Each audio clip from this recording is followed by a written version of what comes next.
tâche de présenter M. Mohsin Ayyouch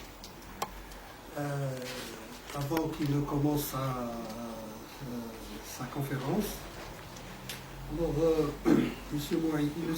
Mohsin Ayyouch est un militant de la première heure, connu et reconnu. On a défini la date de cette conférence, le 23 mars, par un pur hasard. Alors, c'était une date qui est sortie des entrailles. Alors, M. Mohsin Ayyouch, il a 59 ans, père et grand-père, passionné de pêche à la ligne, du coaching et du soufisme. Il est diplômé en sciences politiques, en gestion et en coaching et a plus de 30 années d'expérience professionnelle. Il est ex-secrétaire général de la FMBTP, ex-directeur délégué de la CGEM et dirigeant d'un groupe de PME. Il est membre actif de plusieurs associations professionnelles, caritatives et culturelles. Il est membre de Maroc Coaching, membre de la CGEM, membre d'ICF, International Coach Federation, membre de EMCC, Conseil européen du coaching et du mentoring, membre du bureau national de la LCS, l'association de lutte contre le sida. Il fait du parrainage des étudiants de la Fondation marocaine de l'étudiant. Actuellement, il est coach et fondateur et formateur et superviseur de coach. Il a fondé le cabinet BMH Coach, qui fait du coaching, de la formation et du consulting. Il est membre associé de la HAMAC et de la HAMAT, Haute Académie marocaine de coaching, et de l'Académie marocaine de l'analyse transactionnelle, dont il est le directeur pédagogique, formateur et superviseur de coach. Il est intervenant au Master Management des ressources humaines, Master de Management du sport et Executive MBA de l'ISCAR. Il accompagne les dirigeants et les entreprises dans leur démarche de changement. Il est auteur d'articles, d'études sur le coaching et le management. Il est conférencier dans les manifestations nationales et internationales sur les thématiques économiques, politiques et culturelles. Il est critique d'art et il fait de l'écriture de scénarios et des contes et de nouvelles contes. Alors, je pense que j'ai introduit très succinctement la carrière et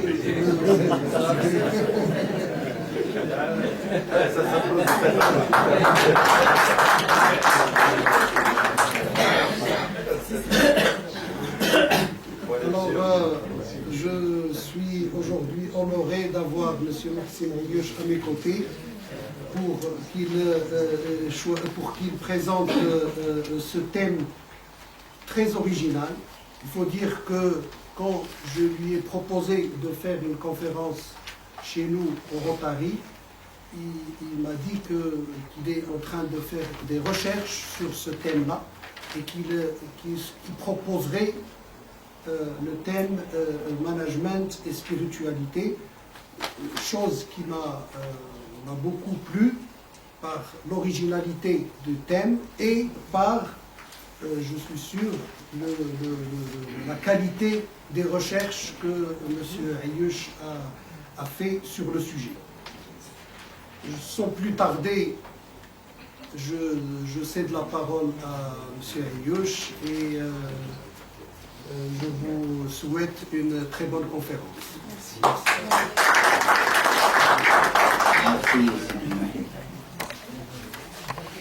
J'ai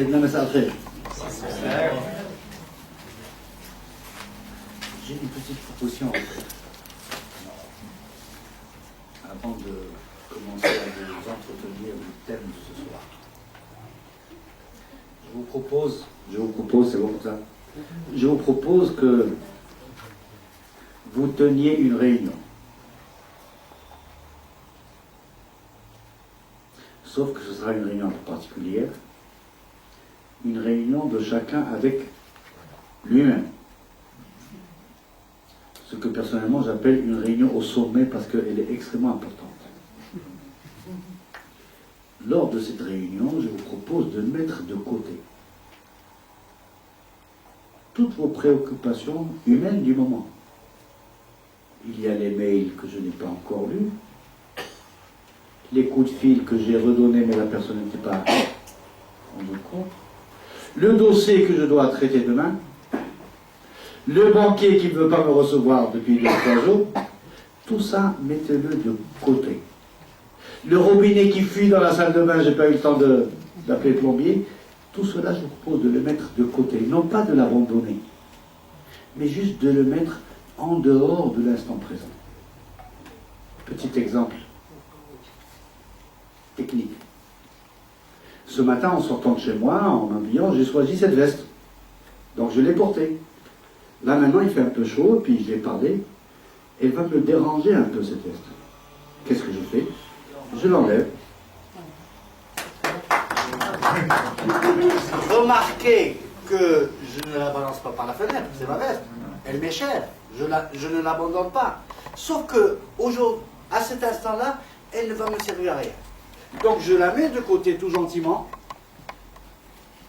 et je la reprendrai le moment venu. Et dans cette réunion de sommet, quand vous aurez mis de côté toutes les préoccupations humaines, posez-vous la question suivante. Ici et maintenant, comment je me sens?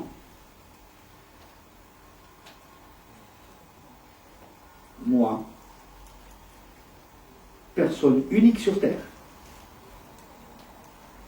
Comment je me sens? Quel est mon état d'énergie? Physiquement, mentalement, moralement? C'est une question qui peut paraître non usuelle, mais juste rendez-vous compte que nous la posons des centaines de fois par jour. Sauf qu'elle n'est pas adressée à nous. Elle est adressée aux autres. On croise quelqu'un dans la rue, dans le travail, elle est là-bas, je crois. On lui demande comment il se sent. Et souvent, on n'a même pas le temps d'attendre la réponse. On continue son chemin. Ce que je vous propose, c'est de vous retourner la question à vous-même. Là, maintenant, je reviens, moi. Et voyez les réponses qui viennent. Et utilisez ces réponses pour vous mettre dans l'instant présent, dans cette demi-heure pendant laquelle je vous parlais, et puis dans le temps qui va suivre de débats et d'échanges. Et c'est une réunion qui peut durer 30 secondes, vous savez. Quoique c'est une réunion au sommet. C'est, à mon sens, l'une des plus importantes réunions que l'on puisse tenir.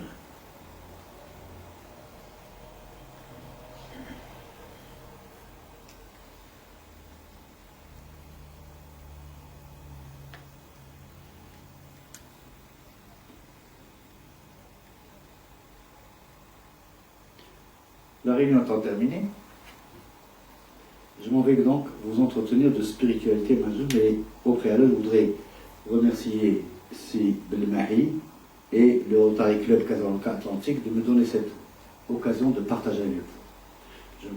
Je ne prétends pas apporter une théorie finale, définitive et finie. Je vous apporte ce que je voudrais partager avec vous, c'est quelques réflexions sur le devenir du management. De quel management le monde a-t-il besoin aujourd'hui? Et c'est vrai que c'est venu de manière fortuite et spontanée, mais à mon sens pas par hasard. C'est Einstein qui disait que Dieu ne jouait pas au dé et que les choses adviennent par synchronicité. C'est une question qui m'intéressait, sur laquelle j'avais commencé une réflexion. Et puis, ça s'est fait, je suis très heureux d'être là avec vous.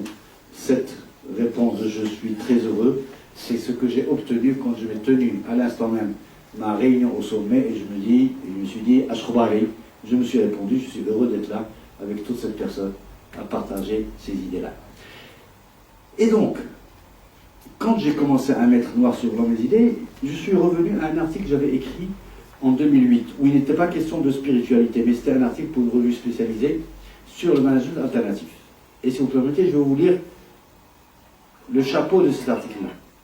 J'avais écrit, donc en 2008, par ces temps d'incertitude et de complexité accrue, et de rétrécissement extrême de l'espace monde, par ces temps où la Chine n'est plus à nos portes, mais bel et bien dans nos murs, par ces temps où le futur n'est plus ce qu'il était, que deviennent nos bonnes vieilles convictions sur les canons du management? Où en sont nos recettes faites de tableaux de bord, de management stratégique, de fonctions de pilotage, de veille et d'intelligence économique? Tout cet appareillage méthodologique que les autres écoles de commerce, les centres de recherche, les managers de haut vol et autres espaces de réflexion et de production de sciences managériales ont mis au point au fil des ans et des enseignements, est-il encore adéquat et d'abord suffisant? Et peut-il répondre efficacement et invariablement aux mutations et aux bouleversements que nous vivons et qui affectent aussi bien le quotidien que le stratégique? C'est une question que je m'étais posée en 2008 et que je voudrais partager avec vous, autour de laquelle je voudrais partager avec vous mes réflexions autour des axes suivants. Je vais d'abord vous parler de l'évolution managériale, sans être dans le management, parce que vous savez ce que c'est. L'idée, c'est juste de rappeler les évolutions des sciences managériales et puis faire des liens avec l'état de la pensée internationale à chacun des stades de ces évolutions. Ensuite, je vais échanger avec vous autour de ce que j'appelle le leadership en question, et puis nous questionner sur le nouvel espace anthropologique que nous vivons en tant qu'humanité aujourd'hui.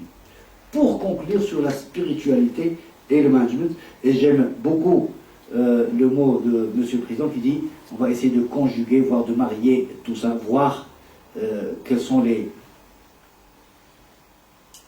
composants de ce contrat de mariage, ou à quel temps va se faire cette conjugaison. Bien, alors pour ce qui est de l'évolution managériale, nous connaissons tous le taylorisme. Je veux juste rappeler que M. Frédéric Winslow Taylor, 1856-1915, a écrit un livre, Les Principles of Scientific Management, ou alors la direction scientifique de l'entreprise. Il parle de science comme on parlerait de physique ou de chimie ou de calcul. Et vous savez ce que c'est? C'est de la rigueur, c'est des tâches chronométrées, c'est une division scientifique du travail. Et puis dans l'histoire humaine, si Taylor était le théoricien, Ford était l'homme qui a mis tout cela en pratique. Et Charlie Chaplin a été le cinéaste qui a mis tout cela dans ce beau film des temps modernes. Pas d'autres commentaires sur le taylorisme que les temps modernes. Sinon ce serait les TNAB, comme on dit chez nous. Le grand Charlie Chaplin a tout dit. Et merveilleusement. C'est un management de l'ère industrielle qui est lié à une pensée mécaniste. Une cause donne un effet. Et il est impossible qu'une cause donne un autre effet que l'effet qu'elle doit donner. Et à partir de là, un opérateur sur une machine ou dans un processus quelconque, s'il fait A, il va s'en suivre B, il va s'en suivre C, et le résultat sera là. Sauf que la vie est têtue et entêtée. Et que l'évolution a fait que, juste après, va apparaître l'école des relations humaines. Mayou, Lewin et Roger. Alors, tout ça est parti d'une étude qu'on appelle l'expérience Hawthorne entre 1927 et 1934. Qu'est-ce qu'elle a découvert, cette expérience? C'est une expérience qui a porté sur une étude du comportement du personnel, que le comportement, qu'en modifiant certaines conditions de travail, au départ c'était juste l'éclairage de l'espace de travail, de l'atelier, les résultats sont en contradiction avec les théories de Taylor. Le rendement a augmenté parce qu'on s'intéressait aux personnes. Dépasser cette fameuse image de Charlie Chaplin avec la personne qui n'était que le prolongement des clés. C'est même le monde à l'envers. Au lieu que l'outil soit le prolongement de la main de l'homme, le Taylorisme a fait de l'homme le prolongement ou un appendice de l'outil.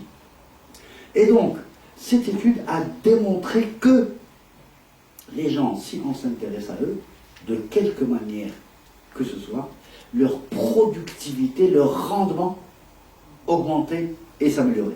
C'est, au niveau de la pensée, le behaviorisme, le début, les balbutiements des travaux de Maslow et de la pyramide de Maslow, de la pyramide des besoins de Maslow. Le Taylorisme va s'installer, on le comprend bien, à la première étage, au premier étage, pardon, de la pyramide. Là, on commence à grimper un peu avec le behaviorisme ou les écoles modernes. Et puis va arriver, au milieu des années 60, Black et Mouton, l'école postmoderne. Elle va aller beaucoup plus loin en termes de management, parce qu'elle va considérer l'entreprise comme un système. Ça correspond au début, de l'autre côté des travaux de l'école de Palo Alto, Batson, Jackson et tout ça, les gens qui ont bouleversé la pensée en sciences humaines, en anthropologie et surtout en thérapie, et qui ont vu que les systèmes ont certaines propriétés et que les êtres humains composant le système sont des acteurs, ce qui va donner des années plus tard l'acteur et le système. D'accord? Mais des années plus tard. Et donc, c'est dans la relation entre l'acteur et le système que l'école postmoderne s'est installée. Et là, on a découvert le management par objectif, la gestion des ressources humaines, le fait que la personne était dans son boulot et qu'elle avait besoin d'autres motivations que le salaire et la prime de fin d'année, voire l'augmentation annuelle et la promotion qui va avec. Et l'école postmoderne va constituer une synthèse entre des approches psychologiques et technico-économiques. Et c'est là que l'on va s'intéresser à l'équipe. Avant, c'était l'individu. C'était le chef qui donnait un ordre à quelqu'un. Le chef était dans son rôle, il était donneur d'ordre, et le subordonné, on appelle ça comme ça, était dans une logique d'exécution. Et il n'avait rien d'autre à faire, il n'avait surtout pas à penser. Il avait surtout à exécuter, et bien exécuter, selon la norme, au millimètre près. Et là, on découvre, avec cette approche systémique, que les fameux bras de Charlie Chaplin pouvaient aussi réfléchir, parce qu'ils étaient liés à un cerveau. Et puis va nous arriver, par la suite, sur ces bases-là. Alors, là, nous passons au niveau de la pensée mécaniste, au début de la prise en compte des besoins fondamentaux de l'être humain, à la prise en compte du système et de l'être, l'individu, dans le système. Et on va arriver à toutes les théories du management participatif. Et là, les 4 S, on va les 4 S, le savoir, le savoir-faire, le savoir-être et le savoir-faire. Bien. Ce survol de l'évolution des théories managériales nous amène à la conclusion suivante. C'est que l'entrepreneur schumpeterien était une fiction mécaniste. Rappelons ce que disait Schumpeter des caractéristiques d'un entrepreneur. 5. Premièrement, la fabrication des biens nouveaux. Deuxièmement, l'introduction d'une méthode de production nouvelle. Troisièmement, ouverture d'un débouché nouveau. Quatrièmement, conquête d'une source nouvelle de matières premières ou de produits semi-œuvrés, même s'ils existaient avant et étaient utilisés pour d'autres formes. Le fait de les utiliser ailleurs était une caractéristique pour Schumpeter. Et puis, la réalisation d'une nouvelle organisation. Tout ça est éminemment mécaniste. Et la vie nous montre qu'un entrepreneur, il peut maîtriser tout ça, bien entendu.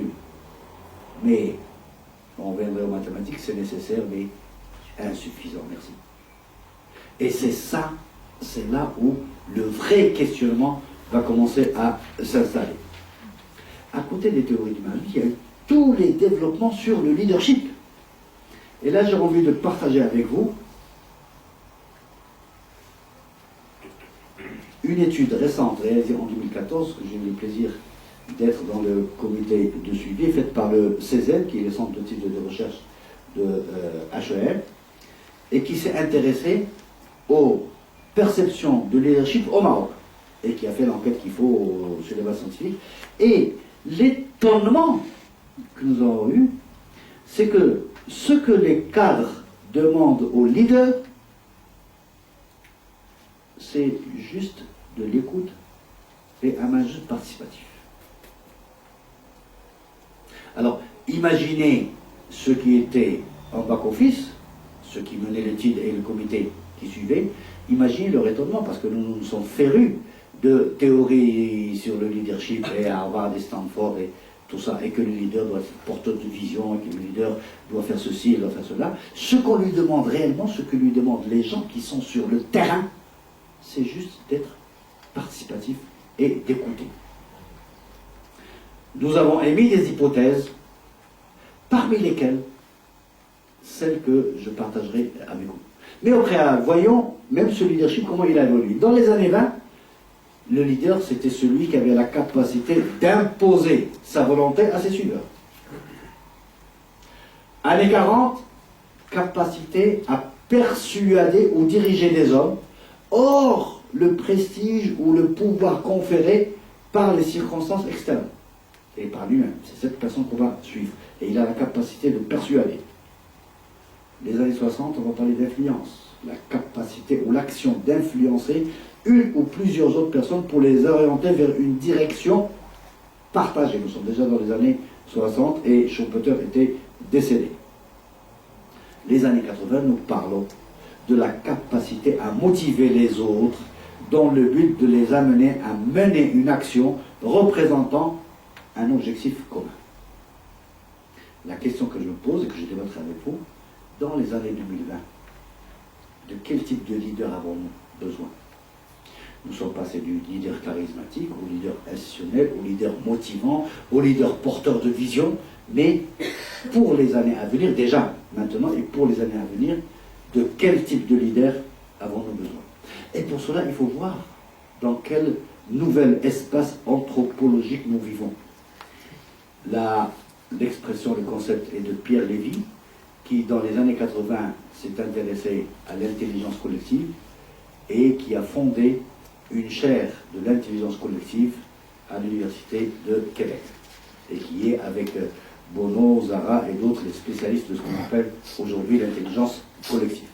Bien. À partir de 4 critères, on va voir les différents espaces que l'humanité a traversés. Il parle d'espaces archaïques. Le premier. Le critère de la vie. Il subit la règle de la sélection naturelle. La matière, elle est mécanique. L'information, elle est somatique. On perçoit d'une manière ou d'une autre. Et puis, les collectifs humains sont organiques. c'est la tribu, c'est la famille qui est physiquement présente. Va arriver une ère, ensuite, qu'ils appellent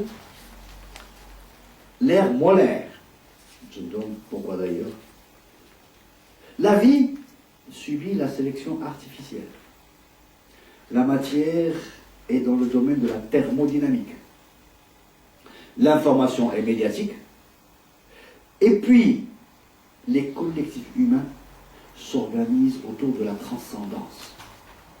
On va chercher une explication de ce qui nous entoure en transcendant le réel avec tout le développement philosophique à partir de l'abandon de la sagesse grecque pour la philosophie grecque et son étalement sur le monde et son arrivée, il faut le dire, en Occident par les Arabes d'Andalousie. L'ère qu'il prévoit et sur lesquelles a travaillé Pierre Lévy et son équipe, il l'appelle l'ère moléculaire. Et il dit, nous sommes au début, au balbutiement de cette ère-là, où la vie va subir la règle du génétique, où la matière, c'est la nanotechnologie, où l'information est numérique, et où les collectifs humains vont se baser sur l'immanence. Si la transcendance, c'est quelque chose qui vient de l'extérieur, on va essayer de suivre à l'extérieur, l'immanence, c'est percevoir le monde de l'intérieur de soi. Et nous avons tous, c'est-à-dire les 7 et quelques milliards d'êtres humains qui peuplent la Terre aujourd'hui, cette capacité à percevoir le monde à partir de nous-mêmes. Encore faut-il la travailler, l'aiguiser, la préparer. Et là, nous sommes dans quelle ère de pensée? Rappelez-vous, pensée industrielle, mécaniste.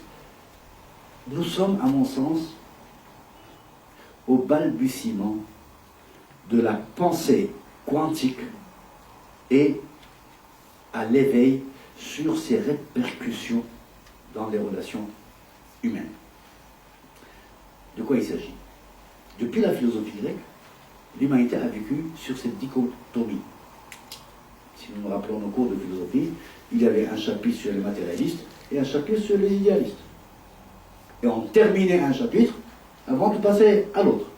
Et on terminait un philosophe avant de passer à l'autre. Et puis c'était clair, net et précis. Les matérialistes, c'est quelque chose qui est palpable, qui existe, qui est là. Et les idéalistes, c'est quelque chose qu'on ne peut pas toucher du doigt. Voilà. On n'a pas à se casser la tête. Chacun est à sa place, et les vaches étaient très bien gardées. Sauf que les vaches ont sauté l'enclos et qu'elles circulent partout, le jour où on a découvert que la matière pouvait ne pas exister. Et si je me rappelle mes cours de sciences naturelles, c'est comme ça que ça s'appelait à l'époque, ça a dû commencer par le photon, ce particule qui n'existe qu'en état de mouvement. C'est quoi cette histoire? Il n'existe qu'en état de mouvement. En état d'inertie, il n'a plus d'existence, c'est-à-dire qu'il n'a pas de masse et qu'il n'a plus d'énergie. Qu'est-ce que c'est que ça?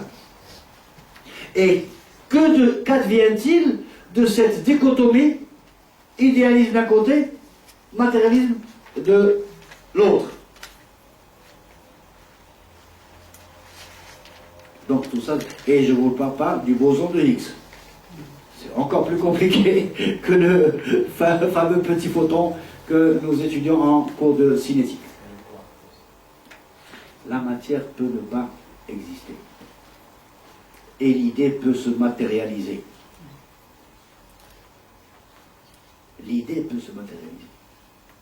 Nous savons tous, nous qui sommes Casablancais ou habitants de Casablanca aujourd'hui, que le café Rix n'a jamais existé.